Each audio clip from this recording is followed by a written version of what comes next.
Hi there, everybody. It's good to be here on Friday Anatomy. Hi, Elisa. Hello. One of our wonderful practitioners who lives in Paris. Yay. So good to see you. Well, we got quite a group here today. This is great.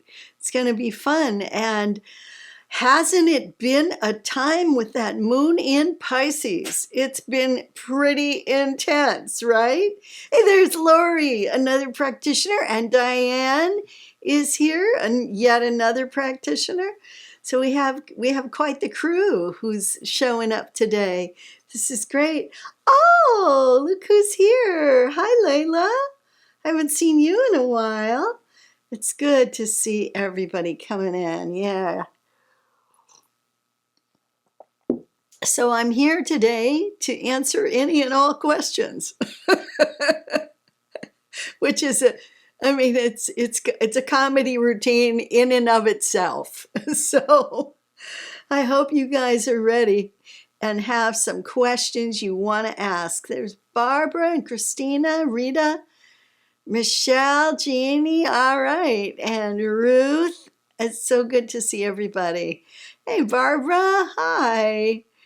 And Adrian, all right. I miss you guys when I don't see you. So it's nice to have you here. Keisha, welcome. Michelle, hi. It's great to have everybody.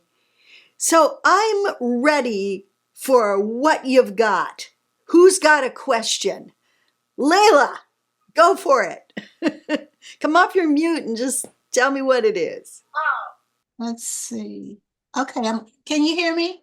Yes. Oh, okay. So I've been doing the on the edge practice. Where I'm getting just a little bit off and confused is the difference between grounding within my own soul and then grounding with the earth. Uh-huh. I'll ground I'll ground within my soul. Then I still feel like, well, maybe I need to still ground with the earth. So am I doing something wrong? Am I missing something?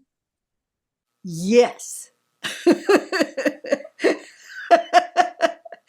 Here's the thing. What we've discovered is that if you're using your subtle anatomy to ground into, so you've got this big structure and you're grounding down into your chi pool, which is at the very base of the structure.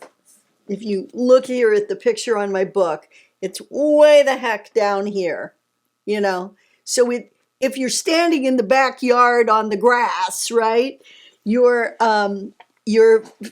energy structure is going to be down in the earth. So it's a little confusing. You think, well, I'm going down into the earth. Am I not grounding into the earth? No, you're not. What you're doing is grounding into your sacred anatomy. So the key here, Layla, is intention. It's your intention. So your intention is to, in the practice of the edge, when you drop your tail, when you drop anchor, you're dropping anchor into the chi pool, and then you're attaching like a grounding cord to your core sheath and anchoring it. So you do not need then to also ground into the earth. Because grounding into the earth is complicated. It causes issues. So it's better to just ground into your own structure. And then if you go up to the 97th floor, you're not dragging a grounding cord with you. Your structure goes with you and adapts. So your structure is incredibly adaptable. And it can be smaller or bigger depending on what your need is. But if you ground into the earth, and many people like to go to the center of the earth, you're grounding into like molten core, going down. First of all, it's a different species. So what are you doing? And secondly, really, do you need to do that? Because what if What if you got in an airplane and started to fly somewhere? You're dragging your grounding cord all along. So it's better to just ground into your structure. It's better and safer. Does that answer your question?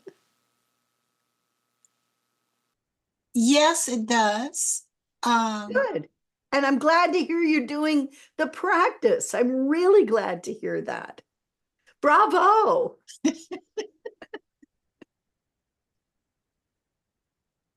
I hope it's helping in your life, you know? It is. So I'm just going to have to let your answer settle with me. Okay. So the main thing is that Mother Earth, the great goddess Gaia, the mother of all, the earth, is a different species. She's not the same species as you and I. She's a planetary goddess. She's a planetary species. So grounding into a planet is not healthy particularly, because the planets process huge toxicity. And we're just these little tiny people. So if you put a grounding cord into the planet, you're absorbing toxicity from the planet. You kind of can't help but do that. Okay. All right. I have Good. one more question with that. What do I do with my clients? What do you Because a lot of times when I'm doing a process, I have them ground and they ground into the earth. Well, don't do that anymore. Don't do that. Have them ground into their sacred anatomy. Have them ground into their chi pool, and do the practice that I taught you.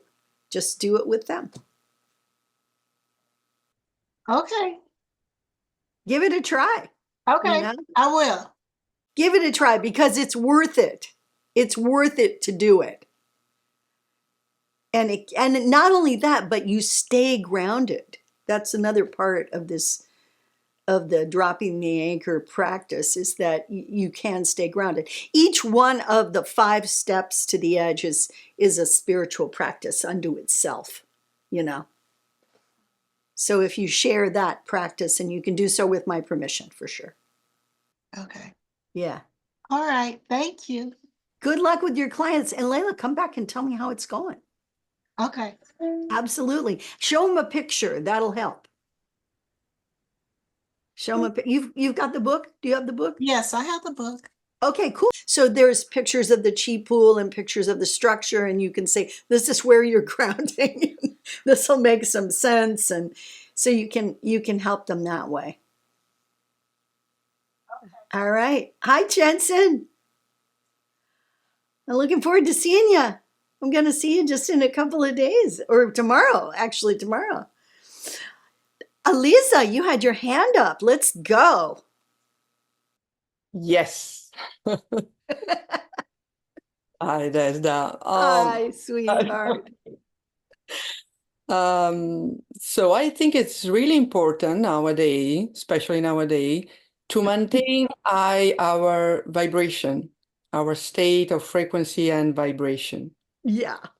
So going to the edge normally help me to feel a sense of spaciousness, then to feel more focused and present. Uh-huh. But do you have, or can you suggest other tools of secret anatomy to maintain our vibration, our state of vibration? I can. So here's one of my favorite ones. And I probably have, somewhere along the line, you probably heard me talk about it, but I'll talk about it again. And that is to sit in a column of universal love and light. So you can use this as a meditation practice. It's wonderful. So you just sit down where it's quiet and you're not going to be disturbed, and call upon universal love and light, this beautiful silvery white energy that comes from the mind and the heart of the divine source.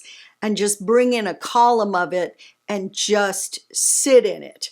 Sit in it for, 2, 3, 4, 5, 10, 20 minutes, as long as you want. I sleep in the universal love and light. It's nice. So the thing about it is it's a soothing energy, and it's kind of what I would call the soothing balm of the universe. So you can use it to patch holes and tears and rips and issues that people get just from walking through life. So if you've done something like sprained your ankle, bring in a column of universal love and light into your ankle.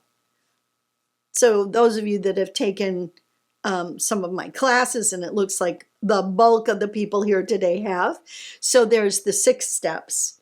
So you tune in, you visualize. So I've told you the colors, and that'll help you visualize it. And if you're not a visualizer, then feel the sensation of it, feel it somatically. And then you manifest. So that means I call upon universal love and light, and then you direct it. So you direct it to just be a column that you're going to sit in, and then you let it go as long as it's necessary, as long as it's needed, as long as it fills what you need, and then you release it and say thank you. So that's part, the 6 steps are important. If you haven't taken hygiene, that's where you learn those 6 steps, but they're sort of all throughout everything, and they're really powerful and helpful. Eliza, I miss you. Thank you very much. I miss my Eliza. I truly miss her. Yeah.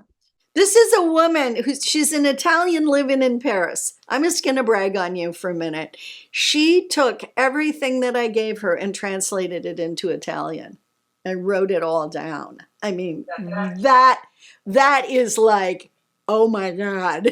She showed me when I was there in Europe last year, she showed me this massive book that she'd created. It's like unbelievable. I was so just blown away. But truly, we have amongst the people that are attracted to this work, we have incredible talents and gifts.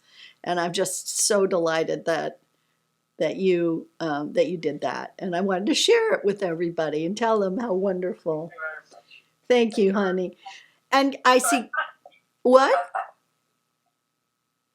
I want to add one thing. Oh, go ahead. Not about my translation, but about frequency. Normally, the harmonizing energy have 2 wonderful frequency. So in addition to universal love and light, could be a great idea to add also harmonizing energy. Well, you could do that. Being a practitioner, you've been empowered to use those energies. So you could do that if you want to do, and I would harmonize the bones of light. Okay, thank you very much. You're welcome. And it's lovely to have you. Christina, hi. How are you, darling? It's so good to see you. Thank you for what you're doing with Bob. I'm really so moved. I'm so moved. This is a talented lady. She's helping us figure stuff out on the wide, vast internet software computer world. She's helping. Bravo. What's your question today? Well, it kind of bounces off of what Lila was asking. And so I also ground into my structure after, we had that class. But like recently, after I do my hold to the edge practice, I will do another meditation after it where I connect with the earth holistically and the cosmos to find my place as a healer, right? Oh, well, that sounds like a lovely meditation. Yes. So I guess to me, there's like a subtle difference between grounding and connecting, right? There is a big difference. So I just wanted you to talk about that because I feel like there might be, I don't know, just more clarification between the two, and maybe it might be helpful to some people, because I know that people have relationships with the land, but that doesn't necessarily mean you have to ground to it, but it still could be important to find your place within it, right? Right. It's basically a conversation, walking on the earth, you know? My my family has American Indian heritage, and so one of the things that came down through the family was walk softly on the earth. And so there was this idea of walking gently on the earth so that you weren't disrupting what was there, but at the same time, you were connecting in such a way that when your foot would fall on the earth, it would be this gentle connection. And that's kind of beautiful, you know. I think that the truth is we all have a connection with the earth. I know when I get into areas of like land that is particularly disturbed, like for example, walking on city streets, I can feel this. My feet activate, and you know, I feel like energy in the earth, and I feel things trying to release, trying to let go. And when I'm here in the Bay Area where I live, and I walk in the places where the big fault lines are, because you know we have these enormous fault lines that run through the Bay Area, and you can take hikes that take you right into the fault lines. And so I've walked on those fault lines, and my feet go just crazy feeling into the intensity of the earth. And so for me to have a gentle connection with the earth, I really have to maintain my edge at the bottom of my structure as I'm moving through it. And there's a kind of consciousness that begins to evolve if you approach the great mother earth at your edge, because she suddenly goes, oh, I see you're awake, you know. Oh, we can have a relationship now. It's like being able to talk to the mother, you know, using your subtle anatomy to connect and drop in. It's powerful, really powerful. That was a good question, Christina.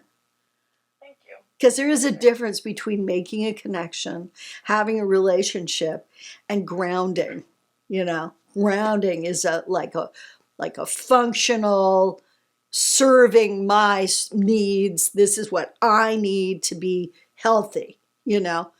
And if like you can go to the mother, you can pull vegetables out of the mother. You know, you can put your hands in the dirt, you can plant flowers, you can have a connection, and you can love the planet. But grounding into the planet is hard on you. It's hard on the body. All right, Keisha's the next person. Keisha, come on your screen so I can see you. Oh, hello. I'm not sure what's going on with my video, Desda. Well, Let's just see. ask your question anyway. All right. Oh, I'm so sorry. So, Desda, we met, I think way back now, just before COVID, when you were doing the in-person workshops. We did a weekend on, it was, I think, the essential hygiene and edge practice. I think late in the year, just before COVID hit in January or so. That was Anyway, the last class I taught. oh, it was. The Oh, last one. oh. So a few things that kind of stuck with me, and I remember you had said, you had spoken about Reiki, and you Yes. mentioned that, and I've just sort of started getting back into Reiki now after maybe like a 20-year absence or so. And I remember you had said that it was better to run it through the energetic spheres instead of, I guess, straight down the body. I think you'd mentioned something about it might be just a bit, I want to say maybe healthier. That wasn't your word, but it was maybe a bit better to run it through the structure instead of Well, you're not running it through anything that belongs to you. So this is what I said. This is what I say about Reiki, and thank you for bringing this up because it affects so many people. so many people have had their Reiki empowerments and stuff, and training. So it's great that you asked this question. And you have it sort of, but not quite. So let me help you.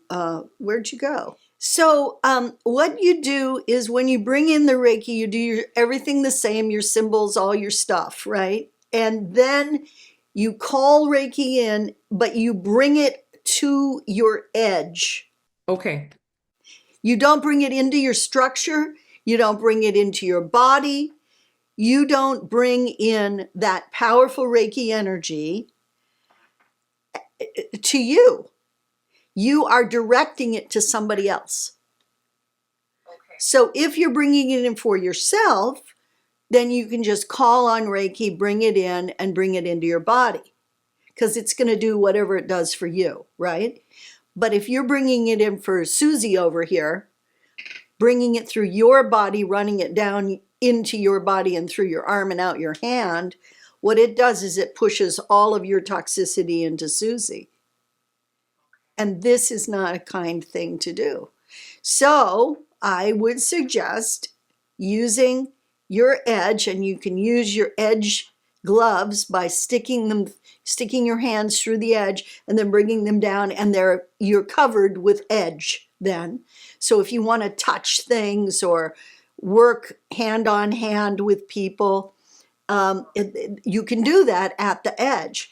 But you call in the energy of Reiki, and then you direct it to your person. But you're interacting with the energy as opposed to the energy then interacting with you. Okay. So it's not funneling through you. You are witnessing it be directed to the person that is your object, your client or whatever. Okay. Yep. Does that make sense to you? It does. Yeah. Cool. Yeah. Yeah. That makes Happy sense. Reikiing. Thank you. Thank you. I wish I got my video going, but thanks for answering the question. Oh, no problem. And, keep tuning in and hanging in there and maybe take another class. I'd love to see you again. Yeah. All right. Thanks, Desda. You're welcome. Chenson, honey, you got your hand up. Good morning, Desda. Hi, sweetheart. I have a question. This is really from working with a client who did psychedelics and also psilocybin, which is the magic mushrooms. I discovered pretty significant tears in her human electromagnetic field. Uh-huh. That was attributed to that. And I was trying to make the connection as to whether or not the significance of the tear relates to the brain perhaps creating anxiety and panic attacks. So I don't, because I know the anxiety and the panic attacks are really well supported through the HEMF work that we do. Right. And what I didn't realize was that it actually creates tears in the structure. Yes. In that way. So my question is really regarding that relationship, because more and more I find that this is a path that people are moving towards to reduce suffering. Yeah, they're trying everything. They're throwing the kitchen sink at it. Right. So the I guess the question is, do the psychedelics and the psilocybins influence the brain directly, or is it as a result of the tear of the electromagnetic from the, I guess, from the physicality that is creating greater anxiety, and then the, I guess, the panic attacks that the brain is experiencing? In some ways, you can't really separate them, because when somebody takes a psychotropic drug and it impacts them, especially the plant spirit medicines for some reason, what happens is they take it into their body and it affects the brain and at the same time tears the HEMF or affects the HEMF. So the HEMF is immediately a reaction. So probably taking it brain HEMF is probably the path.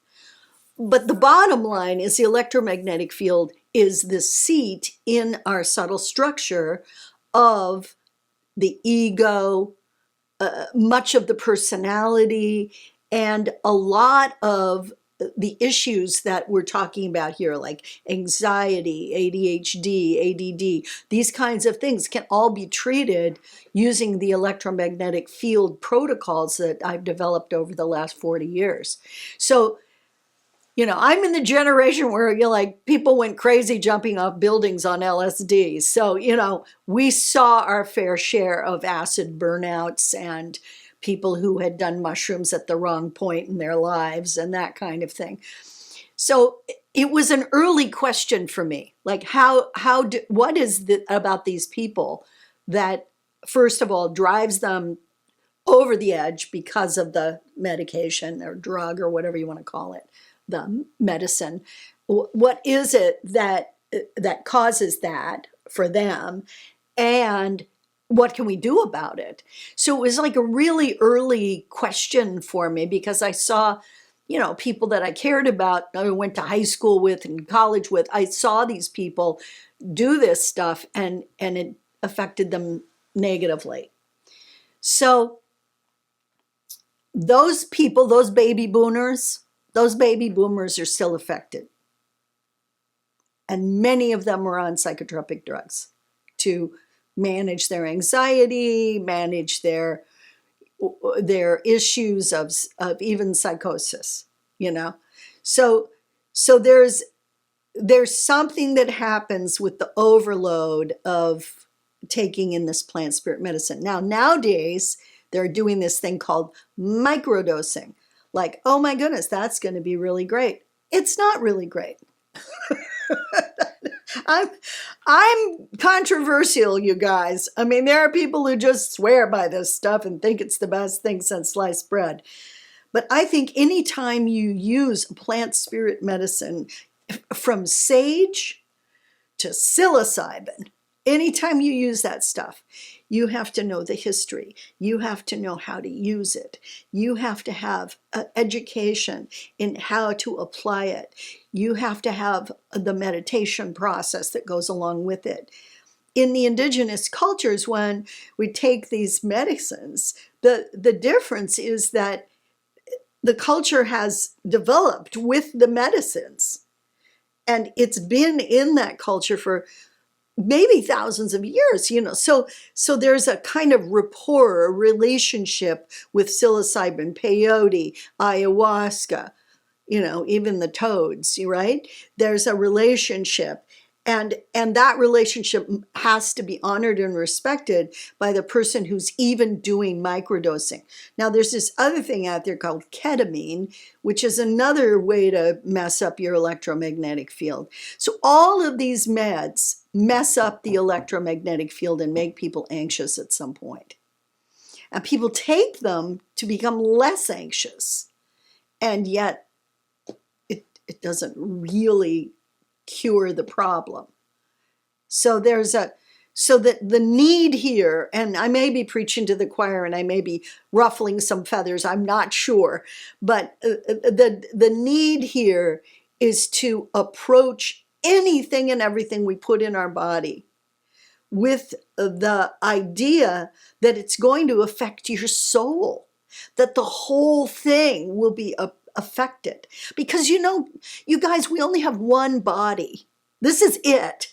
Physical body and energy structure. It's one body, all of it together. So yeah, it's affecting your electromagnetic field. So if it's affecting your electromagnetic field, that means it's affecting your subtle structure, which means it's affecting your soul structure, which means that your soul is impacted. And perhaps your soul's path is affected by this medicine. So for some people who are religiously involved with the medicines, that's what they're looking for. That's why they're taking it. They want their soul's path to be revealed. They want to have a vision. They want to be shown the way. And when you have contemporary psychologists who've taken a weekend class giving people microdoses, the whole history and dignity is destroyed. So, I mean, even if these people think they have lots of respect for the indigenous people, I'm sorry. This is a sacred medicine, and it's only to be used for sacred purposes. And getting rid of your anxiety is not that. Well, I'm finding that even after the fabric of the soul has been mended, which is such an incredible procedure. Thank you. It's deep, yeah. It's very, very deep and advanced. Very advanced. For the receiver in order to be able to receive and hold it. But yet it feels like the chemistry of it all has shifted despite the mending. Yeah. So there are still things to treat as a result of that. Right. So we have to do things like bring in organ vitality of the brain. We have to do different energies that people receive in more advanced trainings to help people absorb the shock of the experience, because psychotropic drugs are really shocking to the system. So you have to remove the shock signature. You have to do all kinds of things to mitigate this. I'm actually in a conversation with a woman who is an ayahuasquera who's taken medbag, who's I like very much, and she was running the indigenous healing program at University of California at Berkeley. She's very educated. She has lots of degrees, and she's a psychotherapist. And I'm talking to her about doing a training together where we bring in the energetics of taking these medicines and what happens to people to raise the awareness of the people that are doing this microdosing. Because they're not getting trained well enough, you know. The trainings are quick, you know, and they're not as deep as they should be. But what you're talking about the rips to the HEMF and the rips to the, you know, the changes in the brain and that kind of thing. Well, the brain is how we create our electromagnetic field. It's created with our brain. It's created with our heart. It's created with every single cell in our body. So if we take in medicine that affects the brain deeply, it's going to affect the electromagnetic field. And the electromagnetic field may not respond well. So it's extremely important to realize that we can treat these things energetically. We don't have to take drugs. We don't have to do so many of the invasive things that we're doing right now. That isn't to say that there aren't people that are so out there that they need some of this stuff. But the larger population does not need to be exposed to these kinds of things if they can only develop a spiritual practice, learn to go to the edge and have an experience of the wholeness of their structure. So you can tell, I mean, this is a 200-year project, you know. We're just at the beginning. And hopefully our great-great-grandchildren will all have in hospitals sacred anatomy, energy medicine practitioners, and hopefully therapists will be trained in the use of electromagnetic healing tools. You mentioned that the brain and the heart influence the HEMF, but what about they create it? And how does this influence the human microbiome EMF?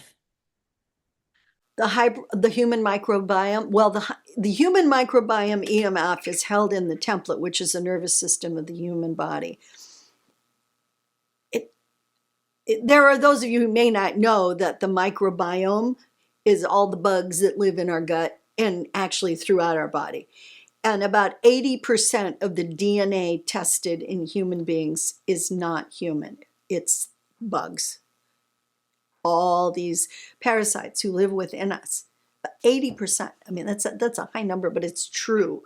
It's scientifically verified. So what we have to realize is that there's this electromagnetic field that belongs to the critters that live in us, and that electromagnetic field isn't in the human electromagnetic field.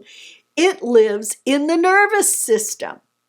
So when your subtle structure gets affected by an imbalance in the microbiome, a bad one, let's say you've been exposed to something and your poor microbiome's gone wild, you're overrun with candida, let's say. That is a nervous system issue. And the human microbiome electromagnetic field is located in the template, and it causes the nervous system to become imbalanced at the same time. So it's the thing about the sacred anatomy and the human body is we're like this. It's all together, and there's no difference than there's no treating one and not treating the other, you know.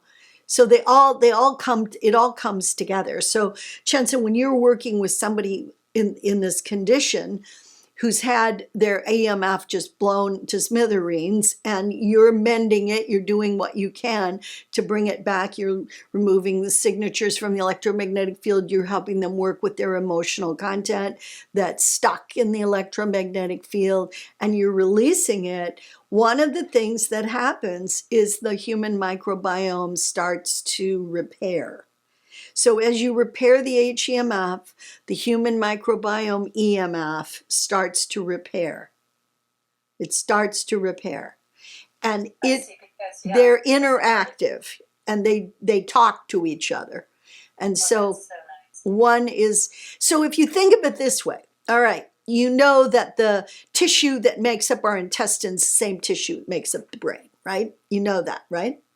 So here's the thing. If your microbiome is affected, your brain is affected. If your microbiome is even stable, well cared for, your brain works better. Everything works better, but your brain works better. So it does things like open enzymes for you to use, you know, help the hormones work more effectively. All of that is done in the brain, the great big beautiful brain that does these wonderful things. But if the brain is affected, like say by a stroke, your human microbiome is affected. So people who've had brain events need not just probiotics, but pre and probiotics, and they need to really pay attention to that and stop doing anything that would compromise the gut. Because when you treat brain events, you have to treat the gut, because the gut and the brain work together. They are synergistic. And then you've got the microbiome electromagnetic field in the template that's affecting the nervous system, which of course is affected by the brain as well. So the brain with all its excess energy, the heart with its excess energy, every cell with its excess energy, all goes into your chi field. That's what we call the HEMF, the chi field. And so the chi field gets stronger and stronger and tougher and better, and it's doing great. And then you have a stroke. And the stroke affects the production of energy for your chi field, so it diminishes. You can become anxious, you can become overwrought, you become heavily emotional. And all of that happens in relationship to the health of the gut, the health of the nervous system, and of course the health of the brain. So it's none of this can actually be pulled apart and treated like, oh, I'll just do this over here. You cannot do that. This is the big complaint I have with, you know, the way medicine's done now in this compartmentalized fashion. You know, you got to go to the lung doctor, and then you go to the heart doctor, and then you go to the pediatrician for your children, and, you know, et cetera, et cetera. And whereas some specialists are great and you need them, and if you got a heart problem, you want the heart doctor, you have to also remember, if you're the heart doctor, that there's other parts of the body. So this is like, it's not that they forget that, it's that it's too much for them to deal with it, because there's so much information. So to be a generalist, kind of like I am, I'm like a soul generalist, you know? And so when we look at humans, we need to look at them holistically. That's why I recommend functional medicine doctors. But even they are so obsessed with the supplements that you kind of lose the plot. You need to find somebody who's, you know, kind of open-minded, so that you can work with them. Anyway, I got off track a little bit. Well, thank you. Thank you so much. Now it makes sense. No wonder panic attacks not only influence the brain, but then it's induced by the nervous system. So panic attacks, you know, kind of take over the body when they happen, and they affect multiple systems. The lungs, the heart starts to race, you know, the brain is imbalanced. All kinds of things happen. I'm going to take it. For your patience. Thanks for the great question, Shensen. Vanessa Compton Pierce, howdy do? Hello, can you hear me? Can indeed. Hi, I'm new to this forum, but I have read your book and been studying it and Nice. listened to some of your talks. I've not been on one of your courses. So my question is probably going to be quite naive and maybe, you know, maybe a bit simple. But when I was reading the book, there's a picture that sticks in my mind of the person and like the cross. So you've got the energy coming down, which is what you were talking about at the beginning, about grounding into our own field, our energy field. And then you have the one going out horizontally. Yeah, do you remember that? Yeah. Yeah, it's the core and the channel you're discussing. Yes, sorry, thank you, because I couldn't remember the terms because it was a while ago when I looked at the book. It's okay. So the channel is the horizontal one, is that what you're saying? Yes. Right, so the core I get, you know, in a lot of different spiritual practices, we all are doing this, bringing the energy in. And by the way, I liked your, what you were saying about the grounding right at the beginning. That really stimulated me, and all the questions have been so, I've got thousands of questions now from all the others, but my one. That's why I say, ask me anything. The horizontal, the channel, I feel, maybe I get it a bit, that I feel connected to certain plants that I work with, not psychedelic mushrooms or anything like that. They're just humble healing plants. And I was actually initiated into their way of connecting with plant spirits. So I think I do feel that quite strongly with just a few plants. And with animals, sure. The animals that come into my garden, the wild animals, I feel like I can practically talk to them. You know, they seem to understand what I'm saying. But You probably can. That's okay. yeah. So is this the horizontal?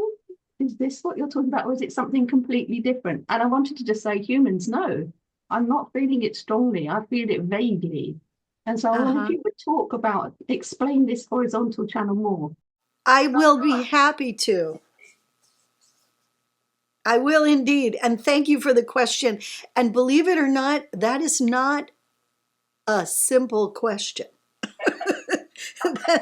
It's a fundamental question.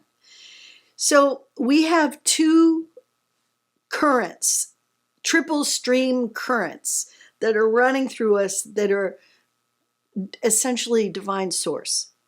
One of them is the core, and it starts above us and goes out below us.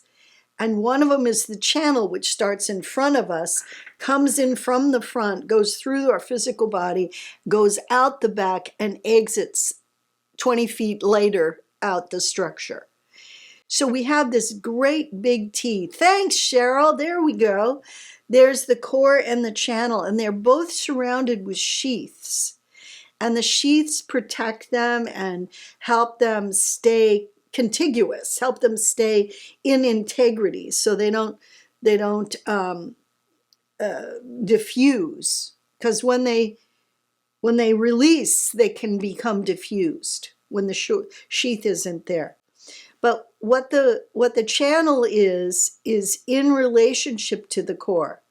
So the core is essentially anchoring us in space. And it is this powerful, strong, triple current stream spiraling, each of the currents spiraling downward, the two on the outside, the blue and the gold, spiraling in, and the red one spiraling to the right as it goes down. So this is the function, the purpose, and the wisdom currents. That is what we're made of. We're made of the function, purpose, and wisdom currents of divine light. So these three currents are produced and created by the self-awareness of the source. When the source becomes self-aware, it expresses, and that's all the source does, is it just expresses. So it expresses function, purpose, and wisdom currents as they're awakening.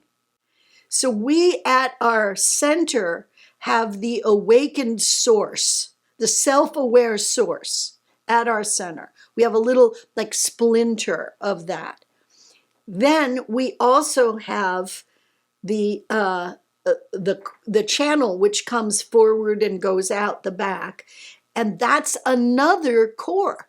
So it's just like the core, except when it crosses like that, it takes on a different role.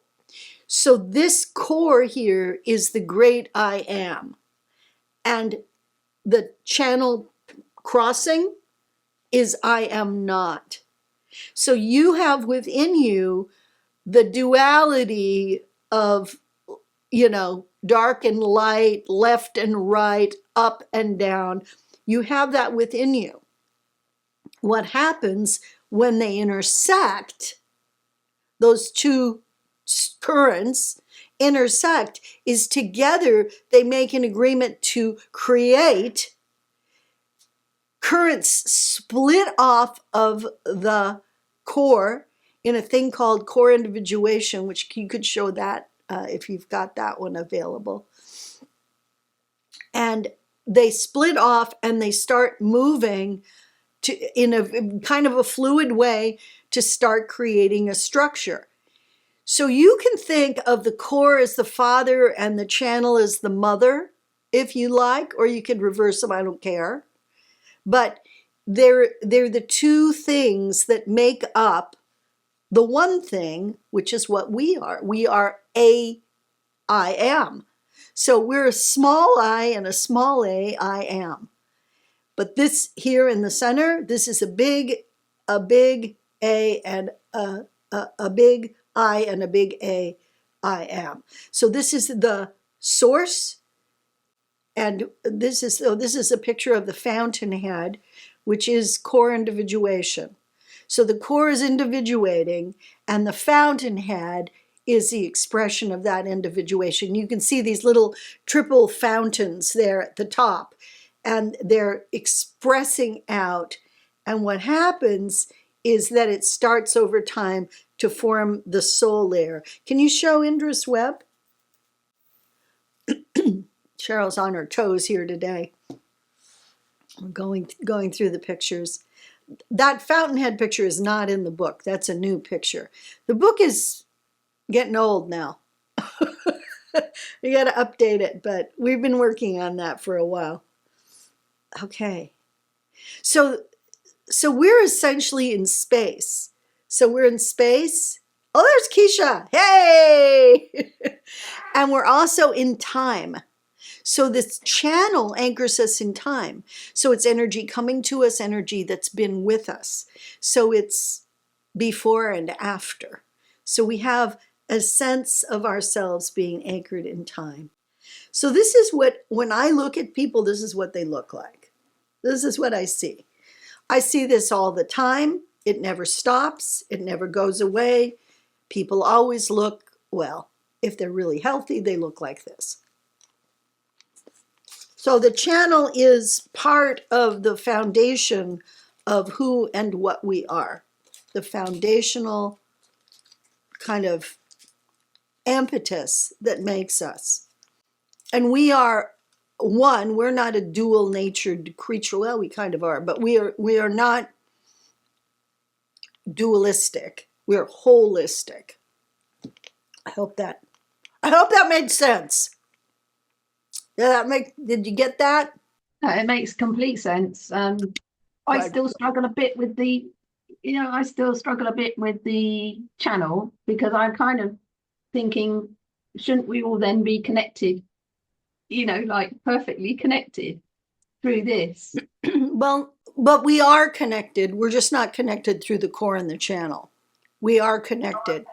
We're connected, and you probably feel that connection when you're out in the garden and your feet get active, Because we have, in the earth, there is a thing called the human resonating chamber, the human universal resonating chamber. And that chamber is in the earth 18 to 24 inches underneath the crust of the earth. And it's this giant chamber that we tap into.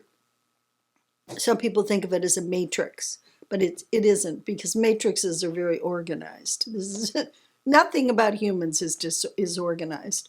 We're very disorganized. I think I've made a muddle between this sacred anatomy that you're describing and connecting spiritually, perhaps, because I get this one so much and I feel that there's a connection this way. Right. And so I was thinking logically, are we like a net all connected up like a It I got a comes bit muddled. It comes from the front and goes through and out the back. So can you show that picture of the web of Indra with all the structures? We are connected. We just don't hook up with our channels and cores. But we're one with the divine. And we're all one with the divine. Mm-hmm. Here we go. Here's Indra's Net. So Indra's Net is is defined in the Bhagavad, the Rig Veda. So this is a quote from the Rig Veda, which is maybe 10,000 years old. There is an endless net of threads throughout the universe. The horizontal threads are in space. The vertical threads are in time. At every crossing of the threads, there is an individual. And every individual is a crystal bead. And every crystal bead reflects not only the light from every other crystal in the net, but also every other reflection throughout the entire universe. Indra's Net. It's also called Indra's Web.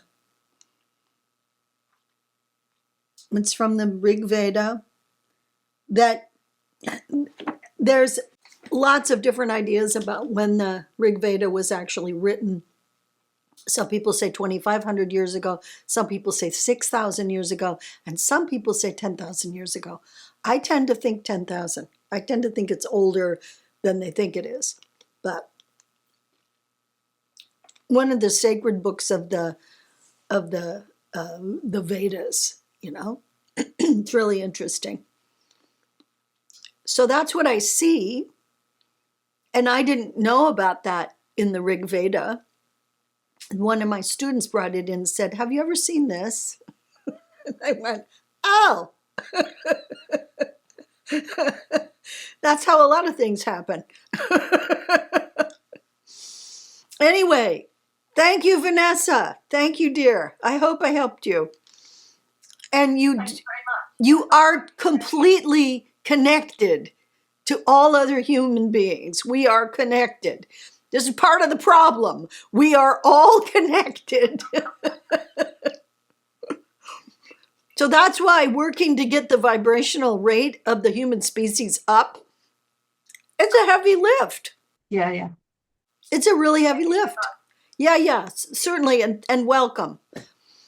All right, I think Ruth, you may be the last question. I can't believe how fast this has gone. I know. Thank you, Jessica. I don't know if I have time because actually I have two questions, but I'll start with the one which may be an aha moment. I'm taking this off of something you said earlier. Okay. Bringing in universal light and love as a column when you sleep at night. Yeah. Well, I have two cats who have decided 2:30 is the best time of the night to get active and to pester me. Can I bring in the columns for them, or do I have to set up a generator every night for just that period of a few hours? You could bring in the column of light for them and just put them to sleep in it. You don't have to have a generator to run the column of light. Because they're not ill. I'm not trying to, I just want them to be a little calmer at night. Well, there's probably better energies than universal love and light for that. All right. Like,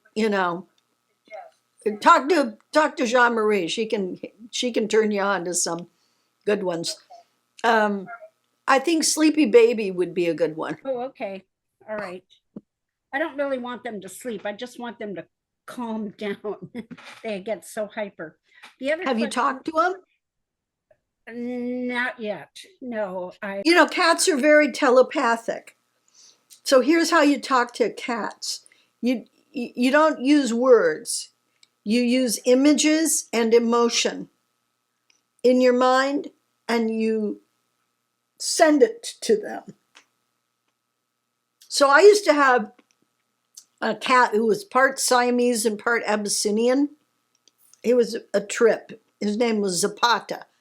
And Zapata used to, every night, my husband and I would be sleeping. Years and years ago, we were in one of these apartments in San Francisco that's they call it a shotgun apartment, which is just straight back. And there was in an old building, 3-floor walk up, And we had a plate, like a plate rack, way up at the top of and they were like 15-foot ceilings. So way up at the top, there was this plate rack.